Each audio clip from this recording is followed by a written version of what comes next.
These are 1/2 inch. This is 11/16.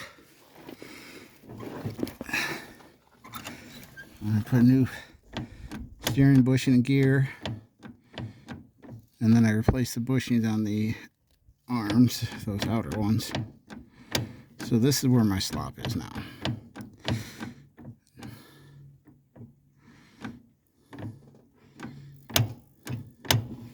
Basically, if this could be closer, but even with the new bushing you got slop, that would take out something.